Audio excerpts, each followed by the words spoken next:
Ladies and gentlemen, boys and girls, welcome to Soccer Daily from We Are Soccer. We're going to chat about today's games, some of the games that happened yesterday, some big news that's breaking for the day. Then we'll chat about a couple of other things as well. As you can see, today with me is co-host from We Are Soccer, Nate Janulis. Nate, thank you for joining. Appreciate it, buddy. My pleasure. Lots to get to, but why don't we start with games that happened yesterday. I predicted a 2-0 scoreline of the Tottenham-Everton game. Not to be. Score was 1-1. Goals from Harry Kane from the penalty spot, and then Michael Keane in the 90th minute to tie it up 1-1. Red cards for Abdoulou Doucouré and Lucas Moura on each team respectively. Doucouré made a silly mistake and raised his hand to Harry Kane's face. You can't do that. It's not acceptable in today's game. So he saw red and was rightly dismissed. Lucas Moura went over top of the ball and caught Everton player Tarkowski with a tackle that was reckless and just plain bad. The referee had no hesitation of setting him off, and again, rightly so. VAR, no need on both incidents.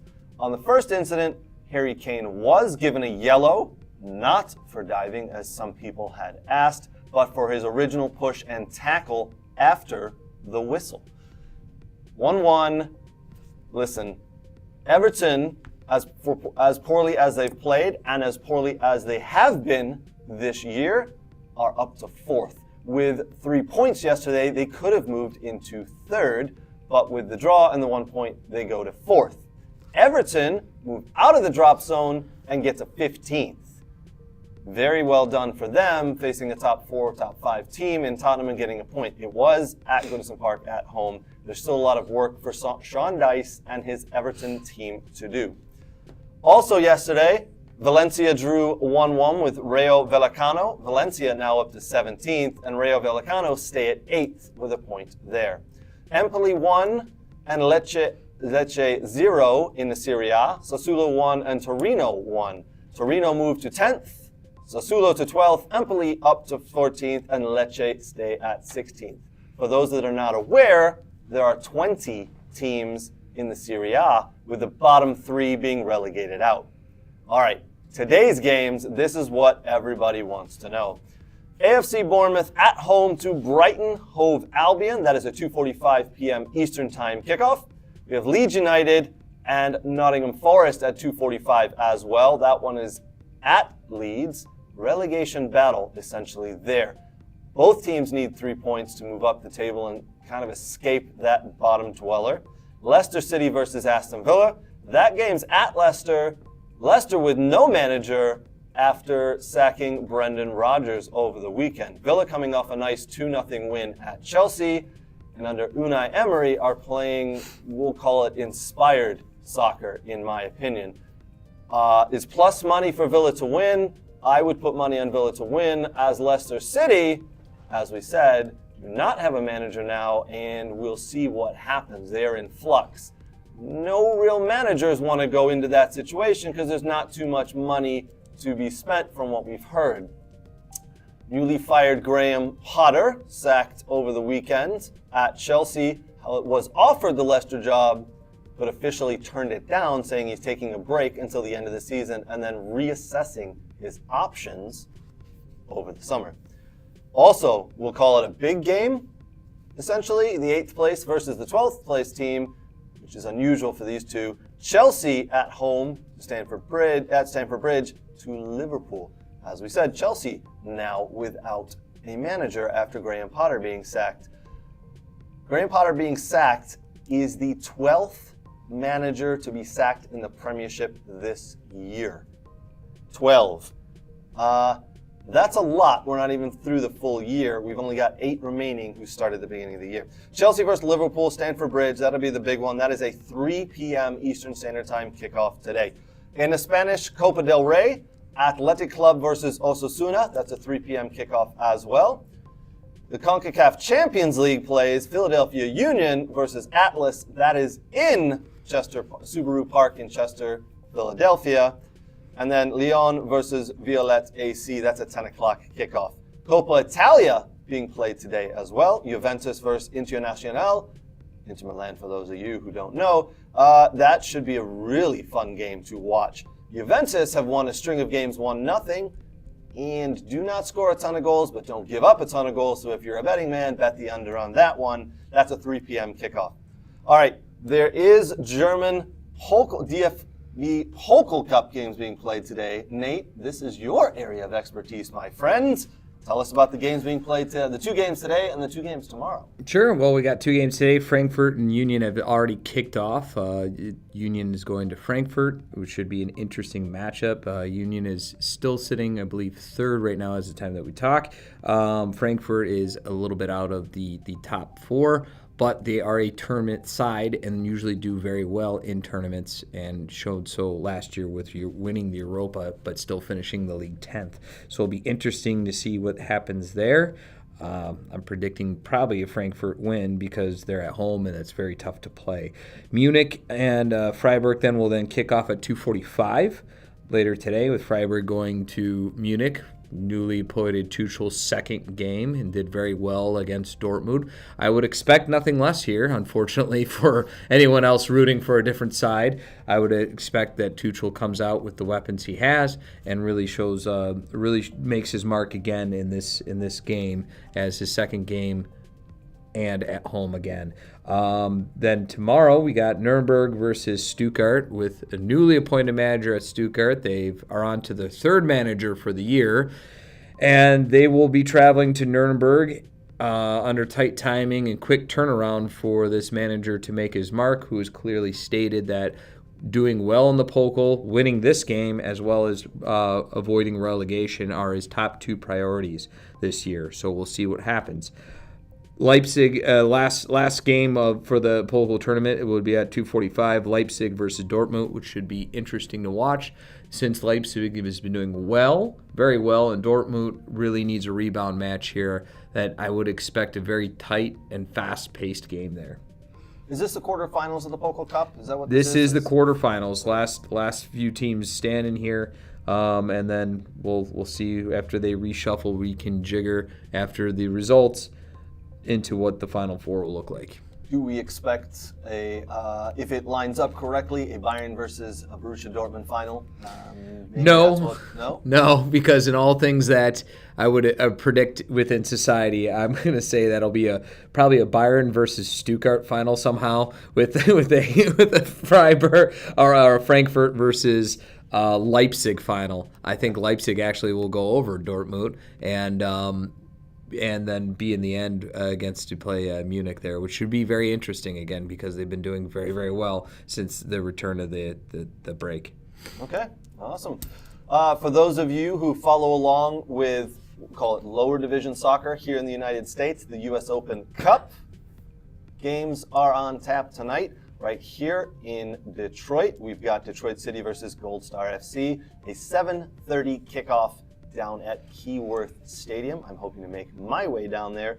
Should be rainy, a little bit of windy, and maybe some cold. So on a wet field, anything can happen. Detroit City, unfortunately, have not got off to a good start in their campaign in the USL Championship, so I'm sure they'll be looking for a win tonight. A lot of other games. Tampa Bay Rowdies taking on Nona FC. Charleston Battery taking on the Savannah Clovers. Antonio FC versus Club de Leon. And New Mexico United, UDA Soccer, among the others. One other one we want to mention, Oakland Roots are playing El Forolito. Some Mexican League games, some Saudi Pro League games. Al Nassr, Ronaldo's team, is in fact playing today at 3 p.m. I have no idea where you can find that on TV. An English National League game, Gateshead versus Yeovil Town, Scottish Championship, Scottish League 2, Israeli League, Cannonball Libertadores, and many more games. It is midweek. There's lots and lots of soccer to watch and to be talked about. Today, we've got those games, but now let's talk about real quick some news for the day. It's come out that Messi now is unlikely to extend his contract at PSG, which opens the door for a return to Barcelona, which has been speculated for the last 10 days. Barcelona have reached out via vice presidents talking to Messi and his camp? Or does Messi opt for the MLS? We all know he wants to play in the MLS at some point in his career. Will that happen within the next couple of months? We'll see.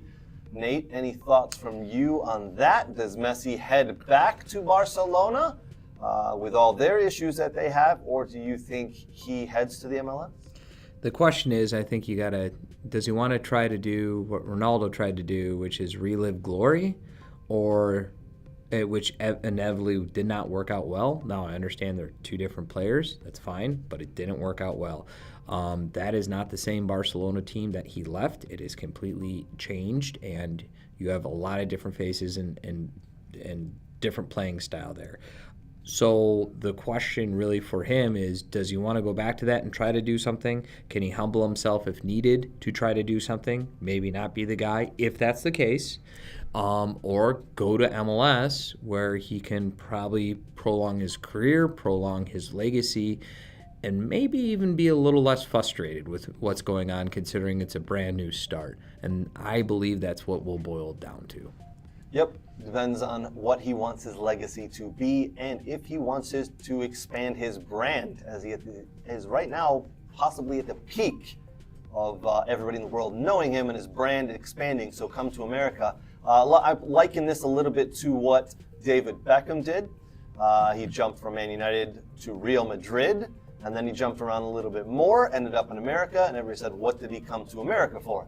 Well, he expanded his brand. He was offered a very nice deal, but he expanded his brand. It's about sponsorship and branding, and that's what David Beckham took advantage of, and why he eventually actually took a loan move to Serie A. He went to AC Milan. Most people don't remember that. He was there for several months, got injured towards Achilles. But coming back to Messi, it'll be interesting to see what he does. He has a decision to make within the next couple of months. Speaking of Messi, he was booed by PSG fans yesterday or over the weekend for having a very poor game. Probably not a good idea to boo and jeer one of the best players in the world, even though he did not have a good game, because he is trying to make a decision whether he wants to stay at your club. Then that jeering him does not help. Other news that's been going on today, the NWSL will expand. They currently have 12 teams. They're going to expand to 13. With a team in the San Francisco Bay Area in 2024. An ownership group that includes former U.S. women's national team stars Brandi Chastain, Leslie Osborne, Daniel Slayton, and Allie Wagner. The ownership group will be headed by Sixth Street Partners, which has invested $125 million, believed to be the largest institutional investment in the U.S. women's soccer to date. That game is expanding like crazy. The NWSL in the next couple of years is going to have a lot of teams and going to be on major TV, so you can expect to see a lot of big games, a lot of big players in those leagues. It's gonna keep growing, guys. All right, Switzerland, speaking of the women's game, Switzerland have been selected to host the Women's Euro 2025 competition. All right, Premiership news. Luke Shaw has officially signed a new 4-year deal at Old Trafford and will be with Man United until June of 2027. Next on the list for Manchester United is David De Gea, Diogo Dalot, and Marcus Rashford. De Gea is being reported that he has to take a massive pay cut, as he is currently on £375,000 per week. Lots of work to do for Erik ten Hag and the Man United executives. Those three players, as we talked about, need to get under contract soon, and they're going to need to bring in a forward this summer. Nate, I know you're a Man United fan. Rumor has it. Rumor has it. It's got to be in order. This order has got to be Marcus Rashford tying him up 1, De Gea 2, Dalot 3, and then obviously it's got to be a big player this summer. It's got to be a name. It's got to be a Harry Kane, or it's got to be an Osimhen from Napoli. Your thoughts? So I'd say Dalot is actually a distance 3, because as of right now they're in heavy contact with Vermoping out of Bayer Leverkusen, who is lighting up the league with goals and assists from that same position. I think ideally they want to keep both and then get rid of Wan-Bissaka, which has been talked about a lot, and have him slide in and come in. So that will be seen, but according to Fabrizio, the gossip guy out of Europe, is very heavy talks going on with that player. So we'll see. And then, they need I think the key target is a striker. And the question will be will Harry Kane be available, or does he go to Munich? Because that's been hot for over a year now. Or will they go after Osimhen from Napoli, which is an option, and he has openly said he wants to come to the Premier League. So it'll be interesting to see how that turns out and what they go there for striker options. And then the other striker, actually, who plays for Frankfurt and has now scored 2 goals and up to 2-0 against Union Berlin, is Maui. The Frankfurt striker, who Frankfurt re-upped his deal and slapped a huge price tag on him right after the World Cup because they saw the value, and he has done nothing but continue to score and perform well for that team. I was on the Harry Kane to Bayern Munich bandwagon for a couple of months. The more I see, the more I hear, I may be switching onto the Harry Kane to Manchester United bandwagon. I think he would like to win and win now, and he is only 29. He does have probably a good 3 years left in his legs, and getting to a club like Manchester United, in my opinion, would ensure trophies and would keep him in the best league in the world. So my opinion on that one. We'll see what happens. We'll keep up with it. All right, guys, just so you're aware, let's recap what's going on for the day. English Premier League games: Bournemouth versus Brighton Hove Albion, Leeds United versus Nottingham Forest, Leicester City home to Aston Villa, Chelsea home to Liverpool. Those games are 2:45 and 3 p.m. Eastern Standard Time kickoffs. Athletic Club versus Osasuna in the Spanish Copa del Rey. We've got German DFB Pokal, Frankfurt, which is currently up 2-0, correct? 2-0. 2-0 over Union Berlin. Essentially, that game is over. Bayern Munich versus Freiburg, 2:45 p.m. That game is on. Both games can be found on ESPN Plus, as most, or I believe all, German Pokal and Bundesliga games can be. Tonight, CONCACAF Champions League, Philadelphia Union from the MLS at home to Atlas. That is a first leg. And the other first leg is Lyon versus Violette AC. Those are 8 p.m. and 10 p.m. kickoffs Eastern Standard Time, respectively. Coppa Italia, Juventus versus Inter Milan, 3 p.m. kickoff Eastern Standard Time, among other games happening. And don't forget about the U.S. Open Cup. All right, guys, that's going to do it for Soccer Daily today from We Are Soccer. Big thank you to Nate for joining, who will join us often. But we are going to go live and have videos for you daily and talking about the games of the day, the games from the previous day, and the big breaking news in the world of soccer. That'll do it for us today, guys. Thanks.